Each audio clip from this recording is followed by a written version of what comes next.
Good afternoon, everyone. Thank you so much for joining us at this live streamed Guardian Live event.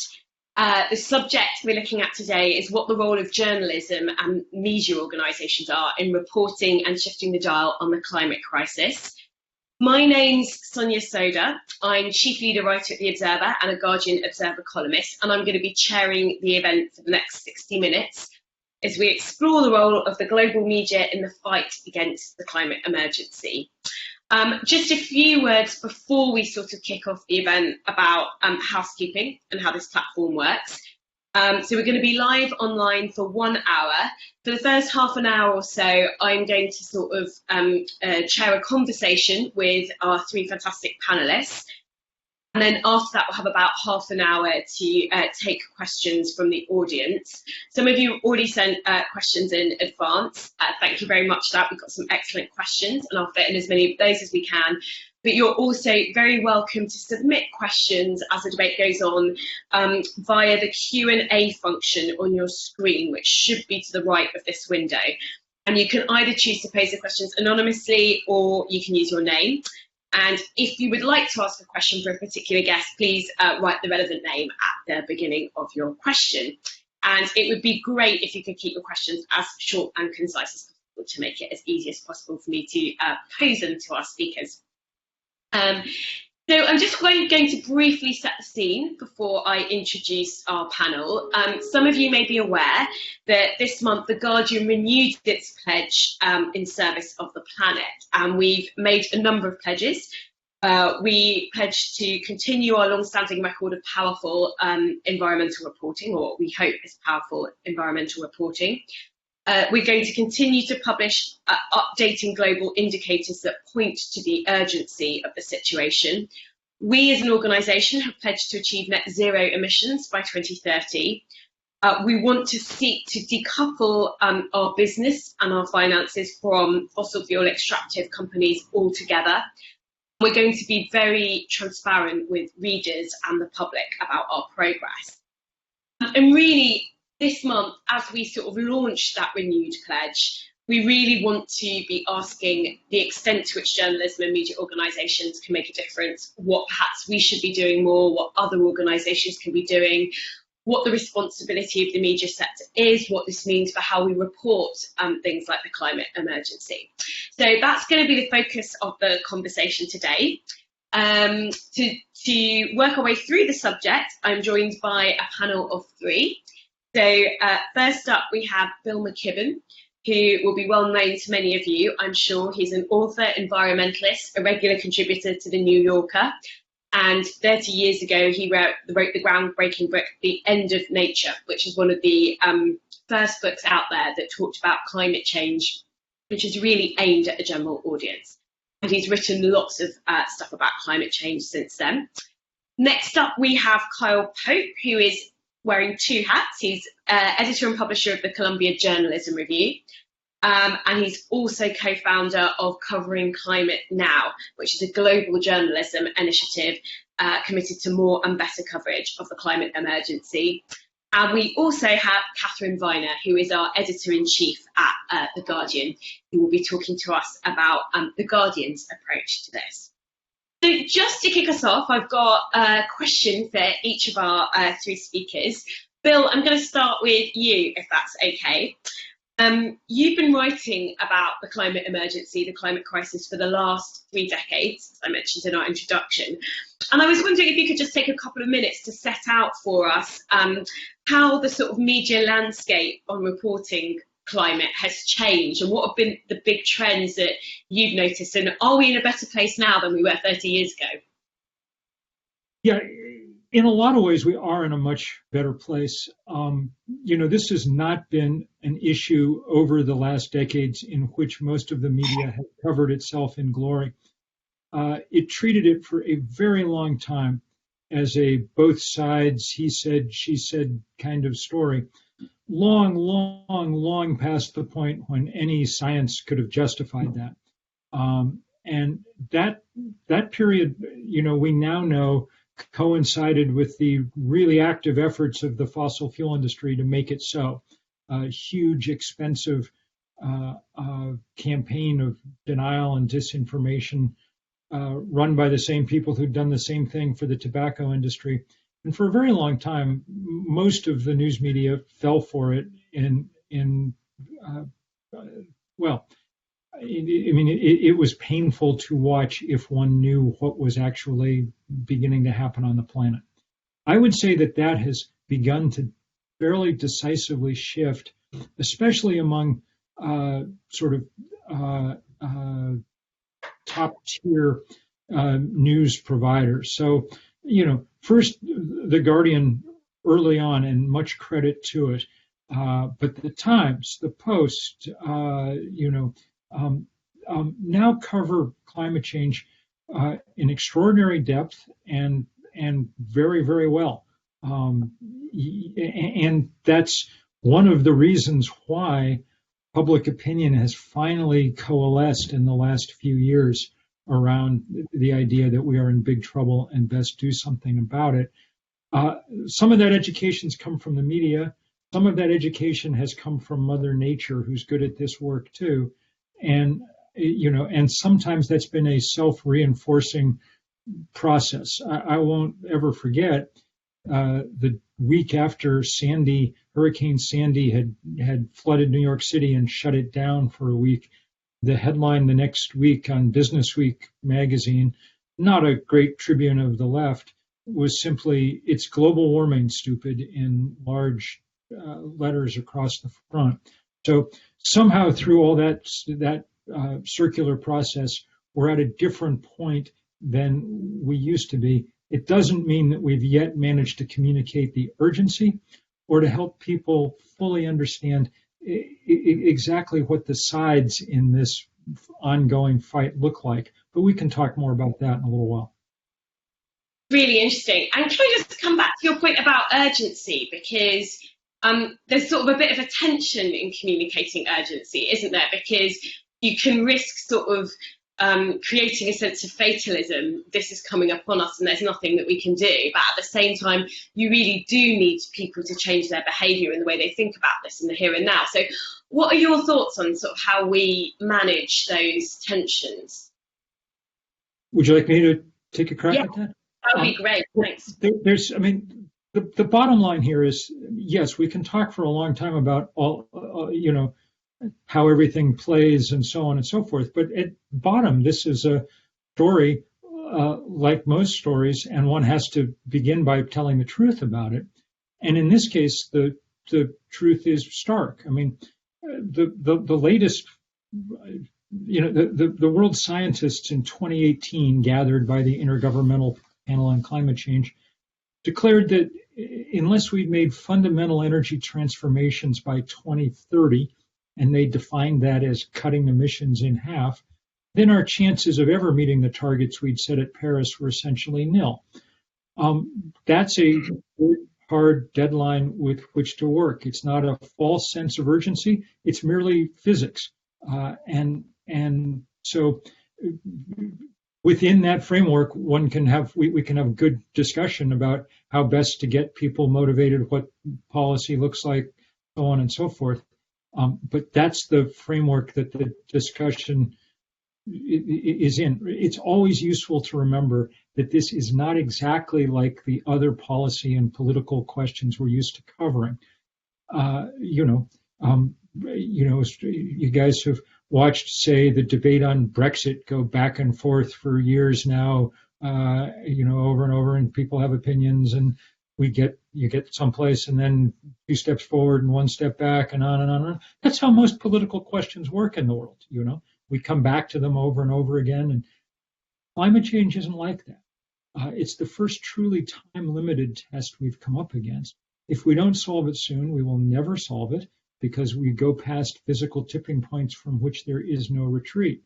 So it's always important to remember that though political reality is important, reality trumps it, and that's what we're fundamentally dealing with when we deal with climate change. Great, thanks so much, Bill. Kyle, if I could come to you on what your views are on the responsibility of the press and the media when it comes to the way that they report on the climate emergency. and perhaps the extent to which you think they should sort of be driving this issue, or to what extent they should be neutral observers, and where you think journalism may be having a negative impact. It's interesting. I think as Bill mentioned, the responsibility of journalism is to tell the truth. The way that we have approached this is to view the lack of coverage by the media of this story as one of the great journalistic failures of our time. This is a massive story affecting every soul on the planet. And even if you have no view of the science, if you just look at the enormity of the story and think, if I'm a news organization, what is my obligation to cover that event? It is complete. It is complete. So we at CJR we've long argued that if you're not giving this story the amount of attention it requires, you're failing in your mission of journalism. I think this notion of neutral observer is not the way I look at it, because I think that there's no middle ground on this. You're either sort of reporting on the science and the effects of what's going on, or you're not. There's not a lot of middle zone there. And I think actually, to be fair to media, a lot of people now acknowledge that there's not a lot of credible reporting that goes on that sort of takes the both sides view. And I think that's progress. I think it's quite important progress that we should all acknowledge and note. What we've been trying to do, we with Mark Hertzgaard from The Nation, and I'm very happy to say with The Guardian as our media partner, we launched this project called Covering Climate Now last spring. Actually, Bill was there via satellite, and it's aimed simply at making sure that news organizations cover the climate story as it deserves to be covered. So we've set about bringing together people from news organizations, both large and small, and we give them information, we connect them with scientists. We spend a lot of time, especially Mark, my colleague, spends a lot of time sitting down with news managers and saying, what is it within your news organization that is preventing you from doing a better job on this story? Are you worried about the politics of it? Or is it simply a resource question? Is it a question that you think it's too complicated? How can we help you get past this? And if you don't have the resources to do what you need to do, we can give you resources. I mean, The Guardian and others are sharing stories with this network, which is amazingly important. We now have 400 news organizations from around the world representing an audience of about 2 billion people as part of this collaborative. We just did another joint coverage week last month, and it's been really successful. But I have to say, and I think Bill sort of alludes to this, there has been progress, and there's been progress in sort of big, flashy ways. People have started verticals, they've started publications, they've done big sort of sweeping projects. But if you look at the day-to-day coverage, it's still not there. Media Matters reported that if you look at the coverage on the television networks of the recent hurricane in the Gulf Coast, of 93 pieces that ran on the hurricane, one mentioned how the climate crisis was causing those events. Same with the California fires. We're still seeing a tiny minority of the reporting link it to the bigger picture.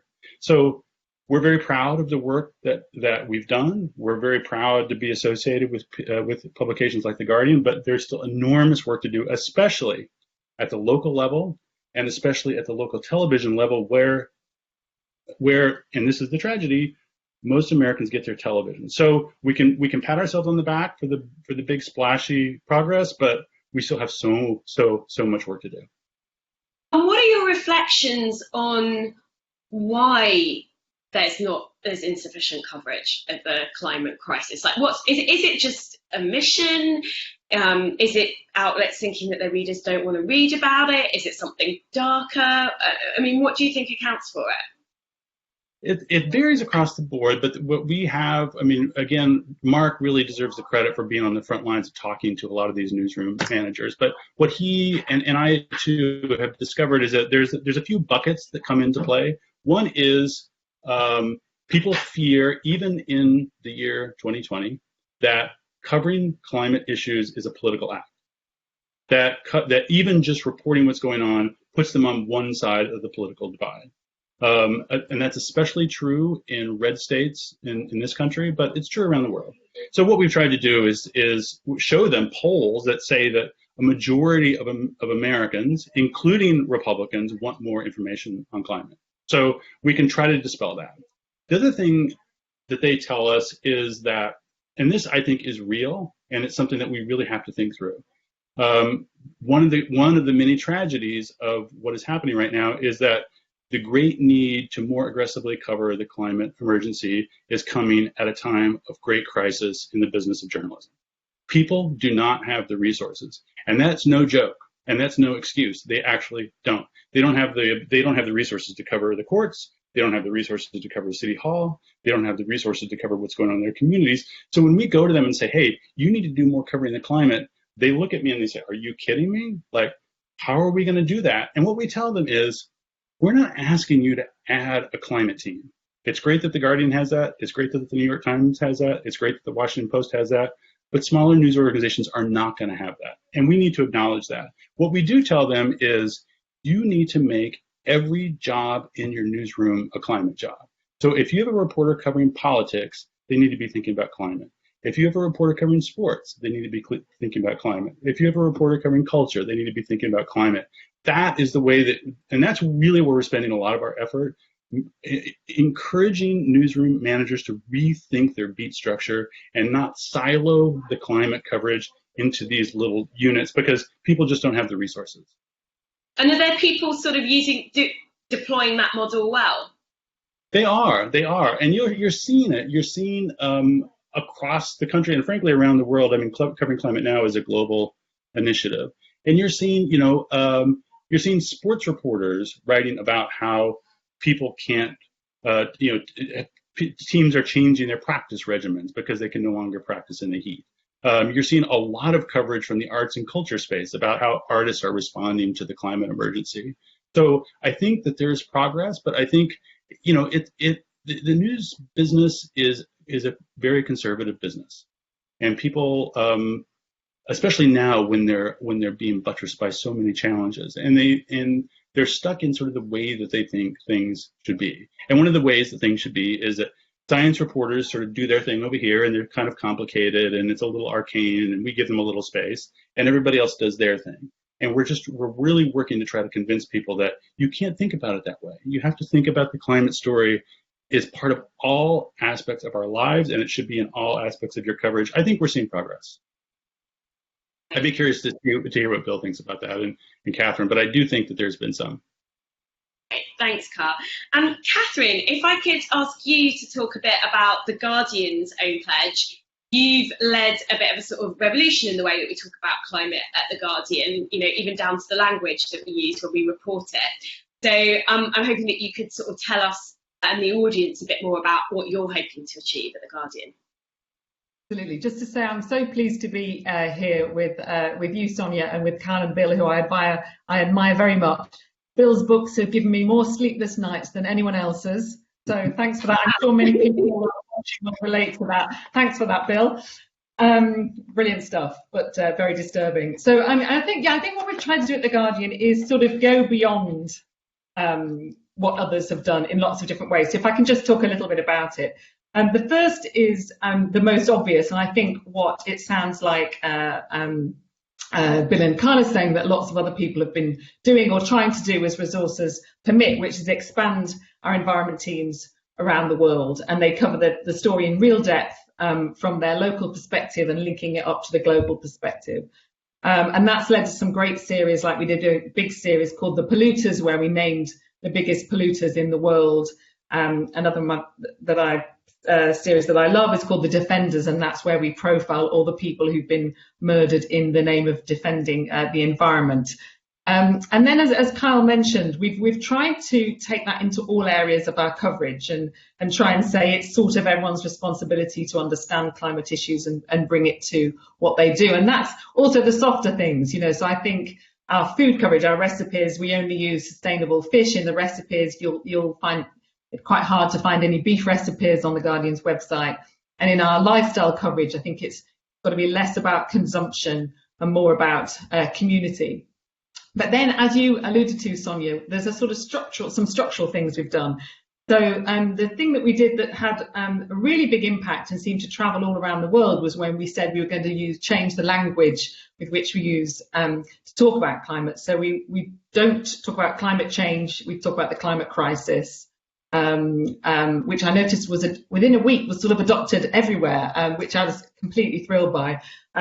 Global warming, we don't say that, we say global heating. That hasn't quite been taken up as strongly, but is, you know, scientists say it's a much more appropriate term, and so on. We've done things like in our weather report, we've added, we don't just have pollen count, we have the CO2 levels for the day.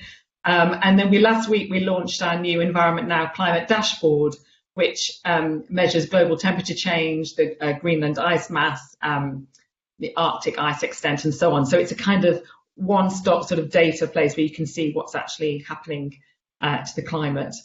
Then I think there's the sort of collaborative aspects. I think you know, this is a global issue that needs to be solved. It's not, you know, it's not kind of one news organisation's subject to own. So this is where we're delighted to be the lead partner in covering climate now that Carl's been talking about. And our climate pledges to our readers are about us saying, you know, we're all in this together. Journalists are citizens too. We all have the same responsibilities, the same fears, and we should work together to try and solve the crisis and push governments and companies to change. And then there's the other level, which I think is also different for The Guardian, which is what we've done as a company. And you mentioned a bit about that at the beginning, Sonia, that we've committed to net zero emissions by 2030. We also announced last year that we would take no more advertising from fossil fuel extractors, the first major news organisation to do that. In 2015, I think it was, we announced that we would have no investment from our investment fund in fossil fuels, and that's 95% divested now. And then last year, we also became the first major news organisation to become a B Corp, which has high environmental accountability as part of it. So I think it's at all different sorts of levels we try to be active. It really matters. It really matters to Guardian readers. It really matters to us. And just as an interesting point as well, since it's a conversation about the media, I think it's the Guardian's ownership model where we don't have a proprietor, we don't have shareholders. We're owned by a trust whose only interest is the continuation of The Guardian, which gives me, as the editor-in-chief, the freedom to make these decisions. No one's going to pressurise me, either from a political perspective or from a commercial perspective, which means that we can make these commitments. Great, thanks so much, Katharine. That was so interesting. I'm just going to throw a couple of questions in myself before I sort of go to the audience questions. The first is, oh, Bill, did you want to come in first? Yeah, why don't you come back in first and then unmute yourself. Am I unmuted now? Yeah. Okay. I just wanted to add to what Kath was saying there, because The Guardian really does deserve incredible credit for its work over a long period of time. I remember when this was a very lonely business, writing about climate change. And I remember when John Vidal did his first series of pieces, probably 20 years ago, from around the world, when it wasn't so easy to kind of track down who was being affected by climate change, what they looked like. But he was out in some of the poorest parts of the world, and it was one of the first validations of that. And then the other thing that over the years The Guardian has done that I think is unique among journalistic outlets is really realize that what we were in was a fight over climate change. Not an argument, though we're in that, and that's much of the incredibly good work that Kyle's doing.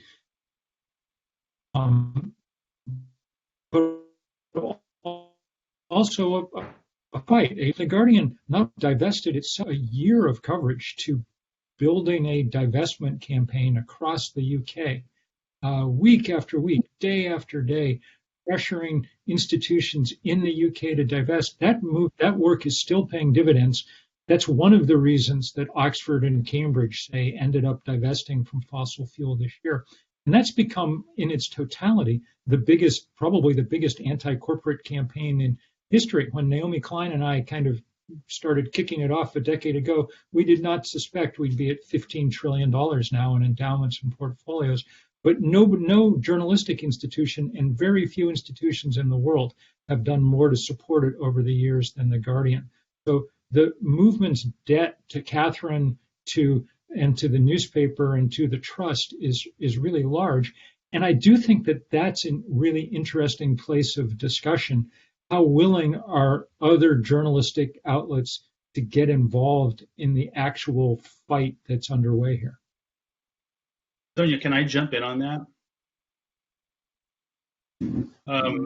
This notion that Katharine raised about how The Guardian, because of its unique ownership structure, is uniquely able to adapt to this, is relevant now because we're basically in a mass downturn in the media business, and there's going to need to be a rebuilding of media, and that is terrible because of the jobs that will be lost. But there is an enormous opportunity here as we think about who's funding the new wave of media and what commitments can they make as they start to fund these things to adopt some of the principles that The Guardian has looked at and adopted. So there's going to be a lot of nonprofit ownership of media going forward, for instance.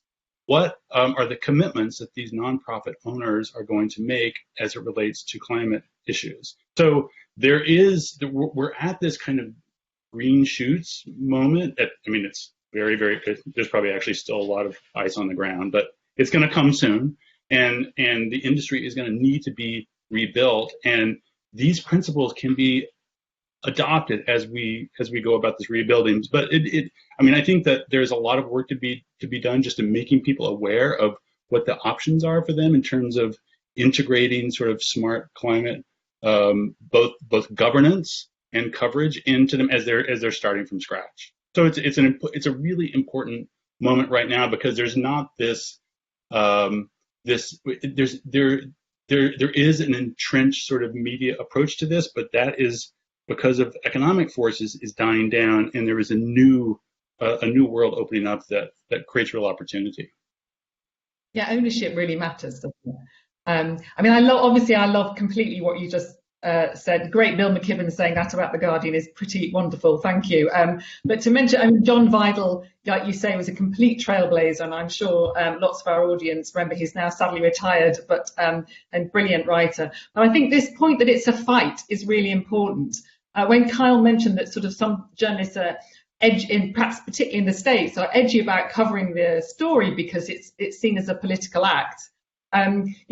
We've never at The Guardian, we don't mind that it's a political act. We say, we've taken a very strong side for a very long time on this issue, and we're quite happy to do that. And I think, I think that's the liberation as well.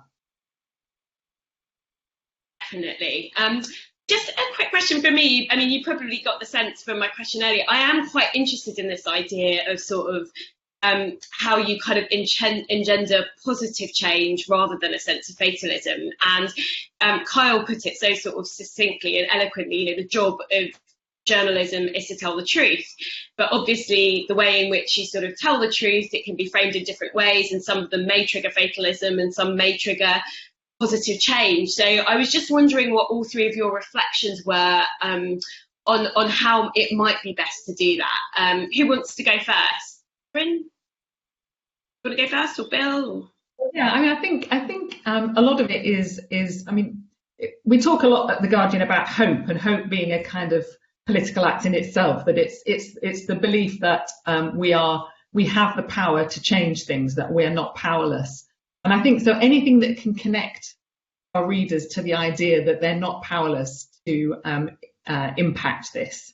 So that they're, connecting them to whenever there's had an impact, and that might be connecting their local struggles to the bigger picture, or connecting the bigger picture to their local struggles, and helping them understand and helping them participate in making a change, in having an impact themselves. We're not powerless.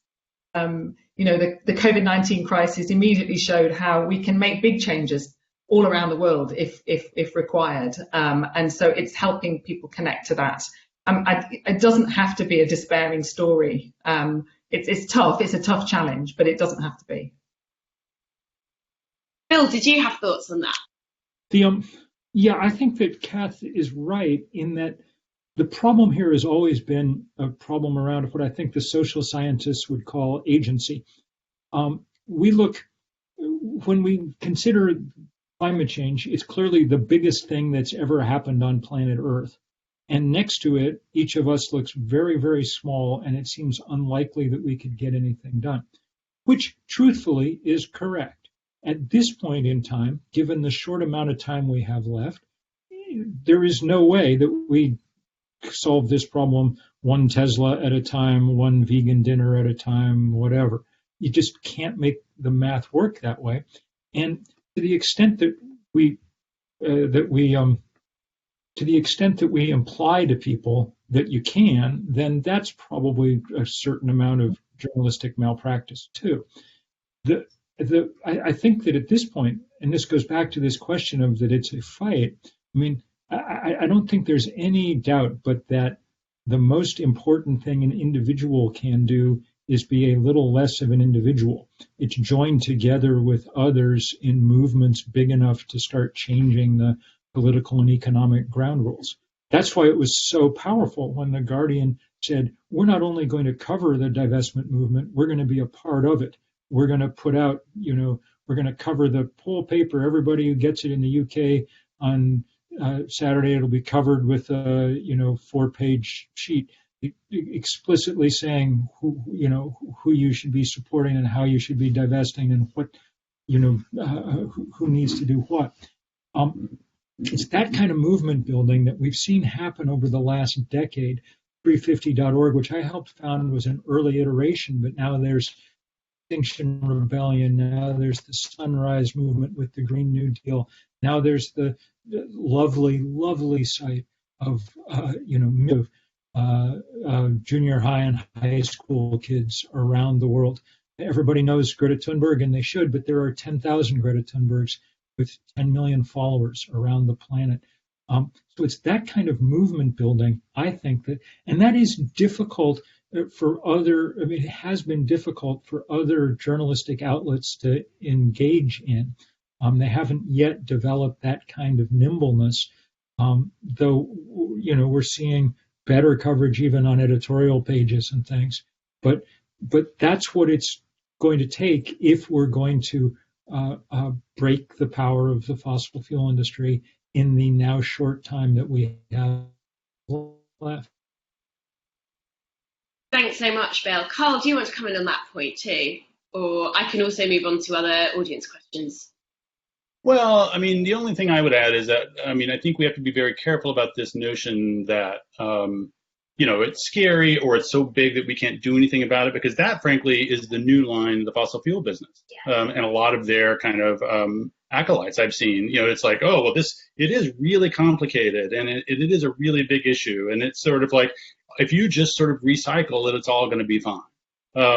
I think that, again, this goes to what is the job of journalism. I mean, the fact that this is a big, complicated story and that it's difficult to tell it in a compelling way is not an argument against doing it. In fact, it's an argument about digging into it. And if you look at some of the great moments in sort of the history of journalism, and what's interesting about them is that a lot of them at the time were seen as being activist stances. So when you had reporters going down to the American South and writing about the civil rights movement, there was a resistance from the audience who was saying, "Oh, this is they're getting involved in politics. What are they doing down there? And this is the way America works." And these journalists were saying, "No, it's not the way that America should work. And here is how this is actually happening." The same thing happened in the coverage of Vietnam here, where it was like, okay, this war is underway, and there was a group of reporters who were like, they're lying to us.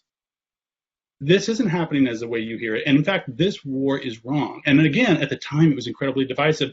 Now, in hindsight, we look at these moments as some of the great moments in the history of journalism. So let's do the same thing with climate and realize that these are huge problems. They're complicated problems, but it's our job as journalists, and they have moral dimensions. It's our job as journalists to unpack them for our audience and to tell the truth. Thanks, really helpful. One of the interesting things that I came across as well when I've written about this issue, is sort of in relation to kind of fatalism, is this idea of how we sort of change the way we think so that it's easier for people to emotionally connect to the future and a vision of the future. And people that I've spoken to about it who've sort of done some thinking about this say, it's hard enough for us to connect emotionally to our future selves 30 years down the line, let alone our children's generation or our grandchildren's generation and the world that may face them. So I found that really interesting, challenging, but interesting. But also I was pointed to, and I was talking to somebody who's been working on a project about this, there are examples in history, as you've just said, Kyle, of but also of where thinking has been very multi-generational. So, for example, the building of cathedrals that may take 300 years to finish or 200 years to finish. The architects could not conceive of their project being finished, and yet they were still sort of undertaken. So I think that I found that very kind of interesting as well in relation to this question.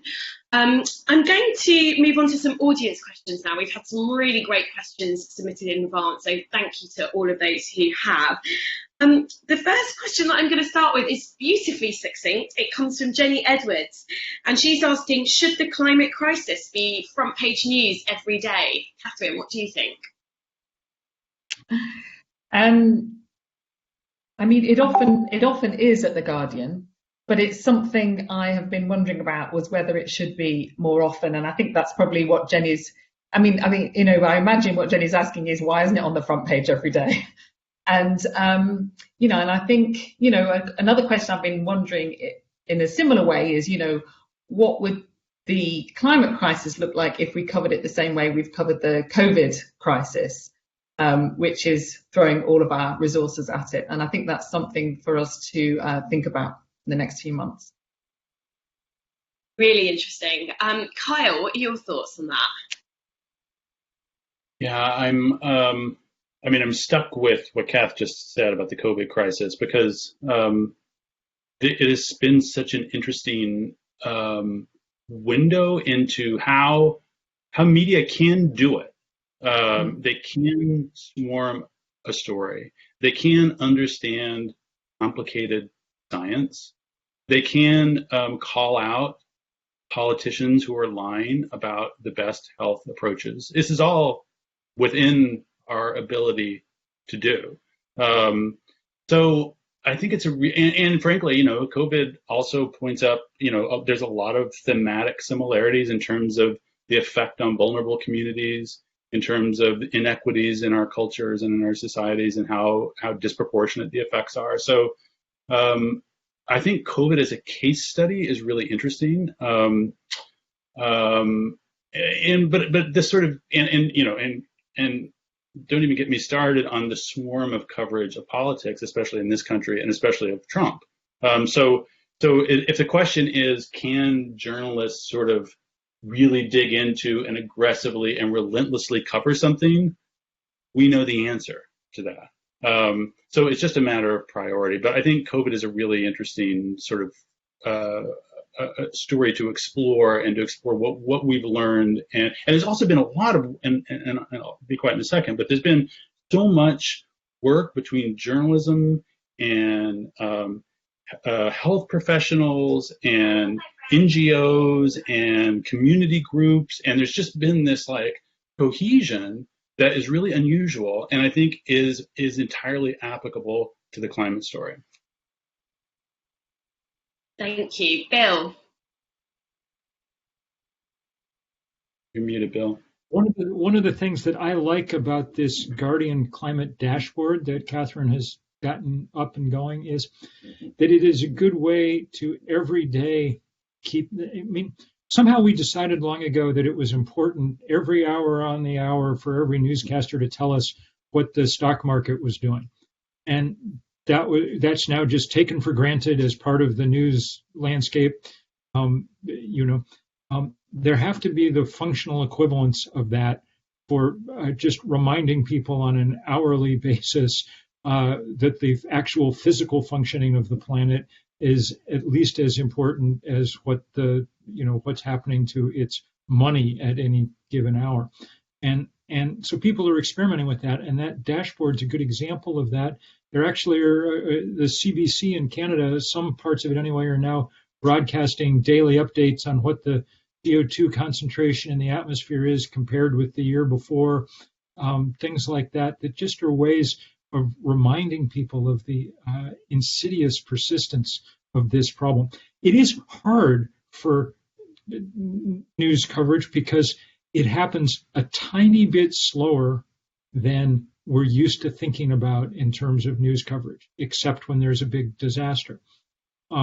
It's happening very fast in geological terms, but just a tiny bit slower than the way that we're used to thinking about news cycles. That's why it's so important, and the work that Kyle's doing so important, is when there are moments, disasters, wildfires, hurricanes, whatever, it really is at this point preposterous that people aren't, at least in paragraph 4, making an important obligatory link to what it is that lies behind the trouble we're now in. Great, thanks, Bill. And the next question is really about sort of cultural identities, and I think the culture wars. And I think perhaps some people are a bit worried that we stand at the point where maybe climate science and the climate crisis gets pulled into those culture wars again that are happening in the US, and that some people are certainly trying to foment here in the UK. So George Henmatty asks that instead of, he says sometimes it feels like that rather than being a question of educating audience, it's a question of bridging wide cultural divides. And he says climate coverage can sometimes feel self-righteous and lead to disengagement, especially because it's expensive sometimes to do the green or the environmentally friendly thing. So his very good question is how you think climate-focused journalism can be more inclusive and overcome this issue. Who would like to start on that one? Kyle? Yeah, I have a thought on that, which is I think when you get responses, the further you get away from what's happening in your community, the easier it is for there to be a lack of trust in the coverage. So if I'm writing about why the lake that people used to go swim in, they can't now swim in because it's too shallow, because it's drying up. Or if I'm writing about crops in my coverage area that we can't plant anymore. Or if I'm writing about whole communities that now have to leave places where the people have lived for centuries because it's no longer habitable because of fires, and I'm writing about that for my local newspaper, there is not a real trust gap there. And there is not this sort of idea of like being preached to about climate, because people live it and they see it and it's real. The trust grows as the distance grows between the outlet and the person living it, if you understand what I mean. So that's why I think getting better climate coverage at the local level is so important, because those are stories that nobody can deny because they see it right in front of them. And it's not some talking head in Washington talking about it. It's happening. We've spent a lot of time working with groups there's a group that has organized weather people on TV, who it turns out are incredibly trusted in their local market. And if you think about it, those people are like the closest some people have to a climate scientist. And that is somebody that they recognize and work with every day. So we've really worked with them, with other people, to try to get them to talk about climate, even in the day-to-day weather. And again, like that is something that is hard to argue with. And it's very close. I mean, the other issue that we should talk about is just telling the climate story as it affects everybody, which tends to be communities of color, which are frankly not very well represented in most newsrooms, and young people, and the people that are outside of the normal power structure that most of journalism writes about. That is a failure in a million ways. on the level of news by news organizations, but it's one area where you can sort of bridge that gap. So, this is reason number 2,578 that newsrooms need to be more representative of the communities that they cover. Thank you. Katharine, what's your thoughts on climate and culture? I'd agree with all of that. But it's interesting, just from George's question about self-righteousness and the idea of doing the right thing being expensive. I think, it's really important that we don't pretend to our readers that, as Bill alluded to, that if you live a certain way, that means you're doing all you can. The best thing to do is educate people about the sort of structural issues, which, as Carl says, might be local structural issues. They might be community structural issues, but that's much more powerful than how you live your life. Although I do think, living a certain way can sort of can have an impact beyond just itself in terms of, talking about what we care about, whether that is community rather than the individual, or how we live rather than how we consume, and so on. Thank you. Bill? Yeah, just a reminder that this issue didn't become polarized by accident. At the beginning, it wasn't polarized. The first American president to deal with this was a Republican, George H.W. Bush. He, given the original science, said, "We will fight the White House effect, the greenhouse effect, with the White House effect," and that was the right attitude. But then the fossil fuel industry went to work, and by went to work, let's be clear, in the United States, they essentially purchased one of our political parties. I mean, our biggest oil and gas barons, the Koch brothers, gave more money in the last election cycle than the Republican National Committee and the Democratic National Committee combined. I mean, this became a polarized issue because there were interests that wanted it to be, and there's no way around that fight. And happily, that's a fight that's possible to win because for lots of good reasons, people hate big oil, which they should. So it's not an impossible fight to win across a wide spectrum of political opinion. But that's what happened. And there's no way to kind of understand the political dynamic we've found ourselves in without being willing to sort of say that directly, I think. And then it liberates people to take on the issue in lots of ways that actually are quite able to cross boundaries, not just around the things that Kyle was describing, the problems, the dried up lake or whatever, but it turns out that everybody, at least in the States, all the survey data shows that Republicans, Independents, Democrats all love, one thing they all love is renewable energy, solar power in particular. The stuff pulls off the charts, and government support for it pulls off the charts. There may be slightly different reasons for it. I think sometimes conservatives like the idea of solar power because once there's a panel on their roof, they're their own fortress and never have to interact with the world again. And, progressives like being the groovy power of the sun is, whatever. That kind of thing one can deal with. But what one can't deal with is this just ongoing, endless campaign of sabotage from the fossil fuel industry. That's why there's had to be this movement arise in an area that, frankly, shouldn't have required a movement to get things done. It's preposterous that people have to go to jail over and over again in order to try and get leaders to pay attention to physics. Here. Thanks, Bill. Just a reminder to our viewers, audience, if you do want to submit a live question, now's kind of your last chance to do so. So do get in there if you do want to. I've got one question that's come in while we've been talking from Adam Pauloff. Maybe this is for you, Katharine and Kyle. Are there any sort of key tips for climate campaigners when approaching journalists with a climate story? I guess it kind of probably depends if you're approaching the Guardian or the Telegraph, but maybe Katharine, I can come to you first on that one. So any tips? Oh, key tips. I thought you said key texts, and I just thought we'll start with all Bill McKibben's work, and you'll be fine. No. Tips. Key tips. I mean, I think there are so many interesting stories happening around the environment that are, that, by the way, we get huge audiences for our environment stories, and they're very, very engaged audiences as well. People are really, Guardian readers are very, very interested in it. And I think, as I've been talking a lot about, it's the stories, it's the local stories, the stories that are happening in your community that tell us a bigger story.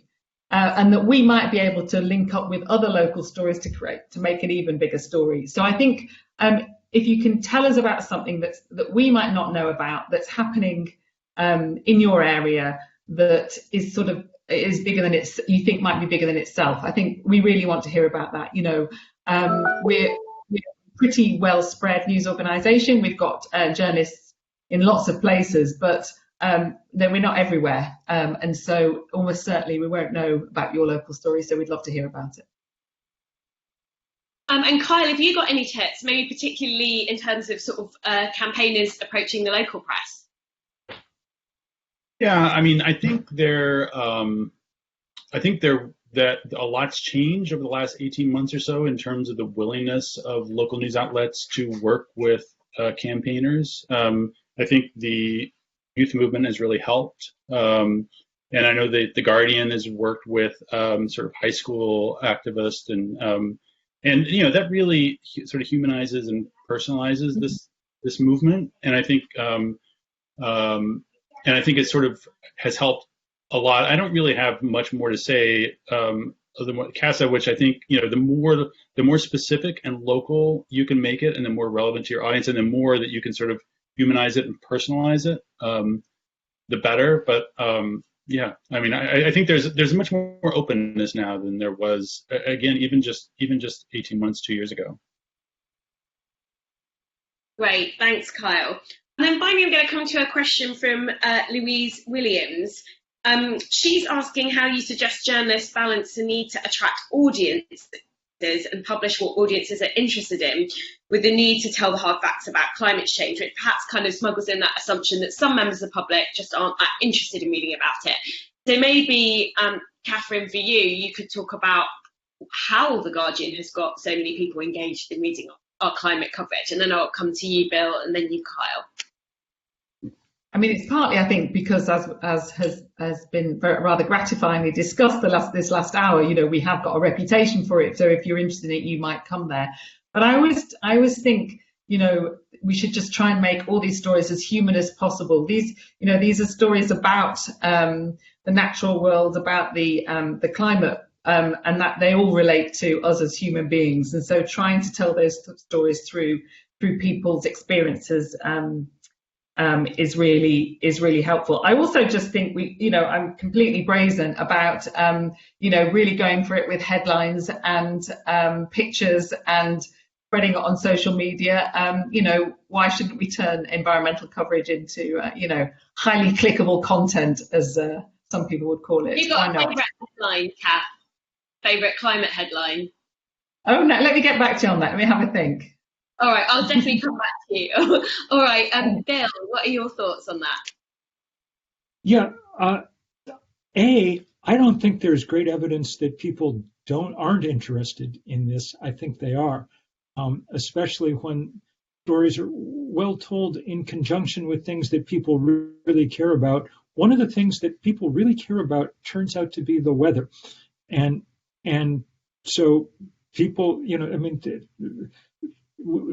as journalists, we may or may not like the fact that people are as interested in the weather forecast as any other part of the newspaper, but they are, and that's why people turn into the local news at 11 in the States, every night, and so on and so forth. So that's definitely one place to be doing this work. The other thing, at the risk of sounding like a broken record, is people are attracted to fights. This is a fight. It's understood as a effort by the fossil fuel industry to preserve their business model, even at the cost of breaking the planet. This becomes a really interesting fight of the kind that we're used to thinking about and covering. Thanks, Bill. It's good to know that it's not just the British who are completely obsessed with the weather. Kyle, what are your thoughts? I think I have two thoughts. One is I totally agree with Bill that I think it's a bit of a fallacy to say that to assume that people aren't interested in this. I remember talking to one of our Covering Climate Now partners. It was really in the teeth of the COVID outbreak in the United States. So this would have been sort of May. This person runs an enormous wire agency, and basically was saying he said all anybody wants to read about right now is COVID. That's all they want to read about, and climate. So those two, even in the heart of the outbreak here, climate was second to COVID in terms of what people were reading. And part of it was because there had been an effort to sort of link the two things and sort of show the relationship. But anyway, that is a fact. But I also think that the notion that people aren't reading, therefore we shouldn't cover, is a complete cop-out for journalists. Like, it turns out that Donald Trump's taxes are really complicated. But the New York Times has spent the last year diving into this and devoting enormous resources into it and producing really compelling stories, the first installment of which was not initially very well read. It took a while for people to catch up to what they were doing, and they've kept on it and kept on it and kept on it. That's what journalism is about. I mean, our job is to find a way to tell stories that will captivate people. That's what we do. That's our job. And simply the fact, if somebody isn't being absorbed and interested and captivated by a story that we know is important, that's our failure. That's not the audience's failure. It's not the fault of people that they're not clicking on it. We're not telling them these stories in a way that sort of grabs them. So again, like this is where our challenge is. This is our challenge, to sort of figure out a way to sort of make people become aware and wake up and get interested in this. And this is the job of journalism. So, I just don't have a lot of patience for this idea that because people aren't watching or clicking, we should do less of it.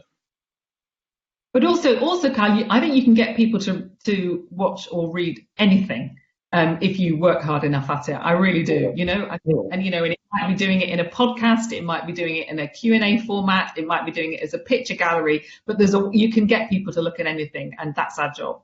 Well, and Kathy, you mentioned it, but Bill was writing, his book came out at a time when nobody thought that they were interested in this topic. And a lot of people read this book, and it became a touchstone for a lot of people. So it's all in this sort of storytelling.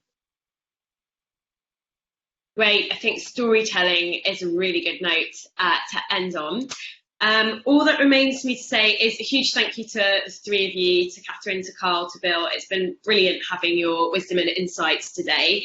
But also a huge thank you to our audience. We hope you found it informative and that you enjoyed the discussion. And thank you in particular to those of you who submitted questions. I think we had a really rich set of questions that really sort of helped us have a good discussion today.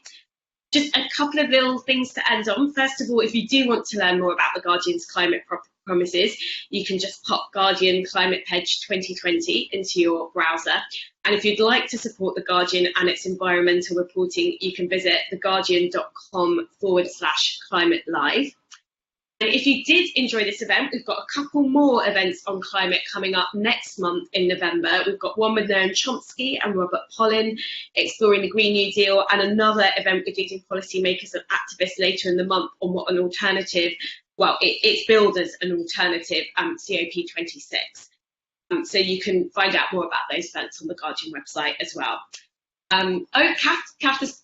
Can I my favourite headline? I've just thought of one. I just didn't want to come back to you in case you hadn't got one. I thought of one when we had a headline which was when Greta met Alexandria Ocasio-Cortez, and we facilitated their first meeting remotely, and they had this gorgeous conversation. So hopeful, positive, inspiring, two inspiring women. That would be the one that comes to mind. Oh, that's a good favourite one. Brilliant. Thank you, Katharine.